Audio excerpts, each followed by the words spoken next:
Hello friends, in this video Scooter and I are going to show you how to make an 8 ohm dummy load for audio amplifier testing.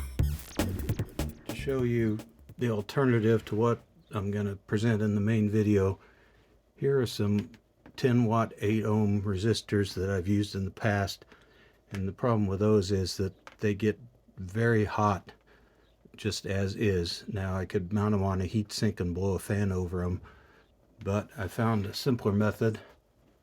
This is a little desk heater that I got as e-waste and have taken apart.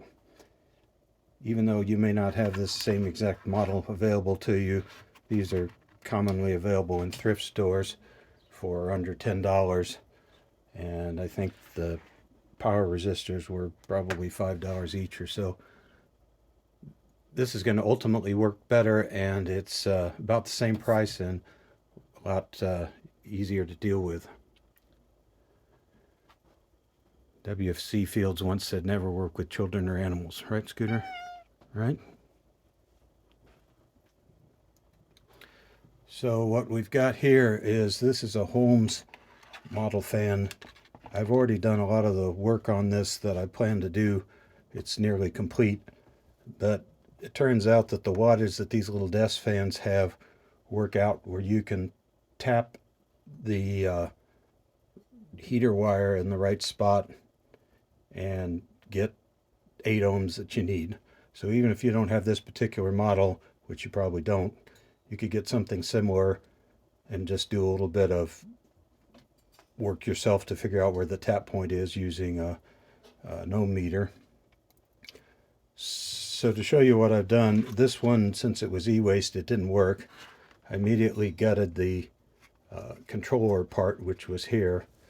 There's this little shell piece that goes with that I'm retaining. It's got a motor.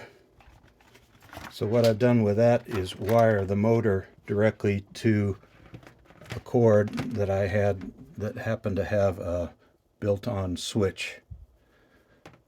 So the motor is completely isolated from the rest of what we're going to do here. Now down below in this area, they already had these entry points set up for the heater elements that went to the controller board. And what I've done here is created a pair of wires. These happen to be twisted pairs. That isn't really necessary, but that's what I had available in my wire box. So I've got the ground, which is black, connected to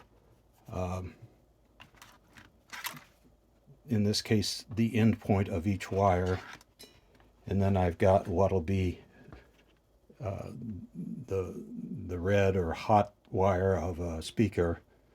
I'm using yellow here, but you get the idea.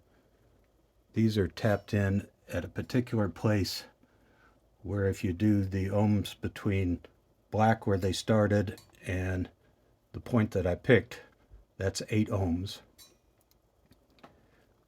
And with a wire like this, since it goes on, you could have it be more ohms by tapping in at a bigger point, or less ohms if you wanted that. Sometimes speakers or amplifiers are 4 ohms, some really old ones. So that might be another option, is to add another tap point. So on this faceplate, which is just purely a piece of plastic, it's got an LED in it. Just leaving that. There isn't any real need for it in this purpose. I've added on this little speaker terminal thing that I had in my audio connector box. You can see that I drilled some holes.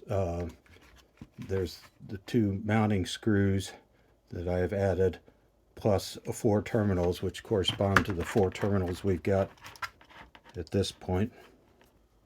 So just for fun, I'll show you the fan running. There isn't anything too special there.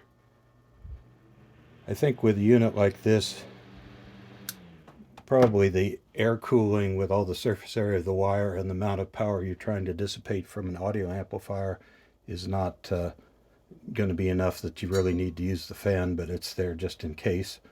or I can just use this as a little desk fan if I want to when I'm not using it as a load. Now, one key point, if you make something like this yourself, turns out this type of wire, which I assume is nichrome wire, does not solder easily.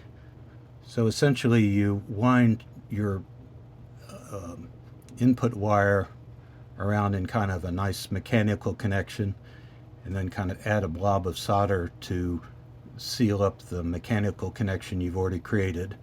So this doesn't really solder very well directly, but you can still make a good solid electrical and mechanical connection.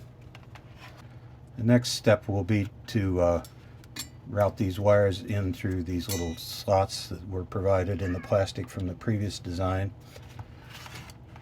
And really about all I need to do to finish this up, since it's mostly finished, is solder my wires onto here and then screw it all back together. So here it is with the connection soldered. I'm going to turn it over and do a final test before bolting it back together. Here's one side, 7.7 ohms on the ohm meter, so that's close enough. On the other side of the ohm meter we get about 9.4, also close enough. Didn't have any suitable glue handy, so I ended up using tie wraps in strategic places to kind of keep the wires under control. The big thing is to keep them out of the way of the fan blade. So next we'll put on the clamshell, right, Scooter? So here it is all put together. I've got some things connected to it already. These are outputs from the amplifier. I'm going to be showing that on scope here next. Here's a 250 hertz tone that you can see on the oscilloscope and hear through the speakers. I'm going to turn off the speakers. You see that rose a little bit. I'm going to turn on the load. Whoops. I'm going to turn on the load. Dropped a little bit. We'll put the speakers back in. So here's something similar, 100 hertz. We're doing the load only. I'll add the speakers. Didn't change appreciably, so that we went, these are in parallel, so it'd be 8 ohms turning into 4 with the second set of speakers on. Load, no load, you can see it rose a little bit. So all that shows that the load is working as intended. So with the load on, like right now, it drops about the same amount as with the speaker on. That's kind of an informal indication that everything's working as intended. So we're going to call this a success. Everything's working as intended here. It's a nice looking unit. Like I said, it can be a desk fan as in optionally when I'm not using it for speaker load. Here's the connection up close. I'll be doing real amplifier testing in a later video, so look for that. And as always, please consider liking and subscribing if you enjoyed this video. Thanks for watching. Bye-bye.